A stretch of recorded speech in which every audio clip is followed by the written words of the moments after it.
തൃശൂർ ലോക്സഭാ മണ്ഡലത്തിലെ വോട്ട് മോഷണ ആരോപണം തള്ളി സംസ്ഥാന തെരഞ്ഞെടുപ്പ് കമ്മീഷൻ. ആക്ഷേപമുണ്ടെങ്കിൽ ഹൈക്കോടതിയിൽ ഹർജി നൽകേണ്ടിയിരുന്നുവെന്ന് മുഖ്യ തെരഞ്ഞെടുപ്പ് ഓഫീസർ.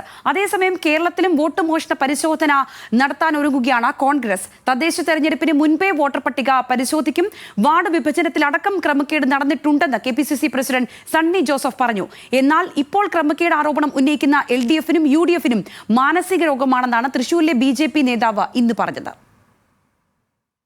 പരാജയത്തെ പരാജയമായി കാണുവാൻ സാധിക്കാത്തത് രോഗമാണ്. സുനിൽകുമാറിനെയും UDFനെയും ബാധിച്ചിരിക്കുന്ന രോഗം അതാണ്. അദ്ദേഹത്തിന് അറിയാം ഇതിൻ്റെ സത്യാവസ്ഥ എന്താണെന്ന്. പക്ഷേ അദ്ദേഹത്തിനെ ഞാൻ പറഞ്ഞില്ല, ചെറിയൊരു മാനസിക രോഗം പിടിപെട്ടിരിക്കുകയാണ്. പരാജയത്തെ അംഗീകരിച്ചുകൊണ്ട് മുന്നോട്ട് പോകാൻ അദ്ദേഹം തയ്യാറാവണം.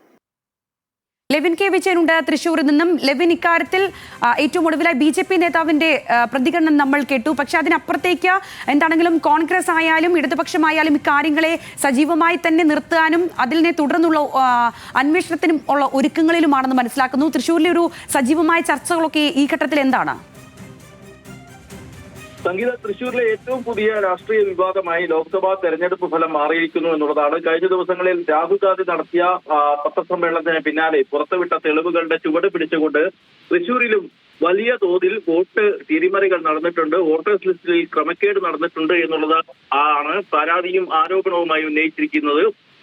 UDFും LDF സ്ഥാനാർത്ഥിയായിരുന്ന VS സുനിൽകുമാറുമാണ് പരസ്യമായ പ്രതികരണങ്ങളുമായി ഇതുമായി രംഗത്തെത്തിയത്. അതോടൊപ്പം തന്നെ CPM ജില്ലാ സെക്രട്ടറിയും കഴിഞ്ഞ ദിവസം നമ്മളോട് ഈ ആരോപണങ്ങളിന്മേൽ വസ്തുതയുണ്ട് എന്നുള്ള വെളിപ്പെടുത്തൽ നടത്തിയിരുന്നു. ഇതിന്റെ അടിസ്ഥാനത്തിലാണ് സുനിൽകുമാർ BJP ഇലക്ഷൻ കമ്മീഷനെ കൂട്ടുപിടിച്ച് വോട്ടെടുപ്പിൽ ക്രമക്കേട് നടത്തി എന്നുള്ള ആരോപണം ഉന്നയിച്ചത്.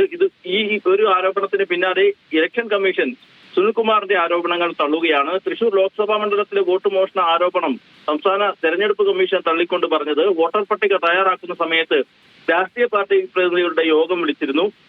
പട്ടിക സംബന്ധിച്ച് വിശദാംശങ്ങൾ കൈമാറിയിരുന്നു. വോട്ടർ പട്ടിക തയ്യാറാക്കുന്ന ഘട്ടങ്ങളിലൊന്നും പരാതികൾ ഉയർന്നു വന്നിരുന്നില്ല.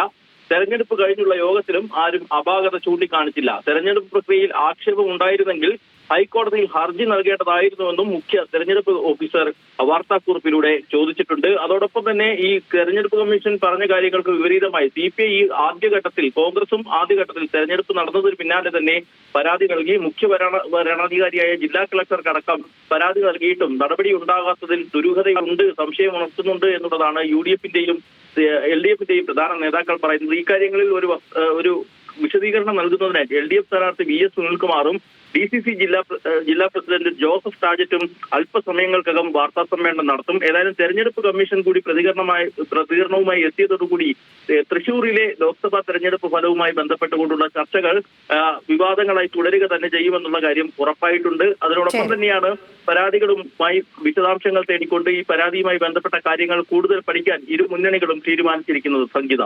ശരി ലെവിൻ.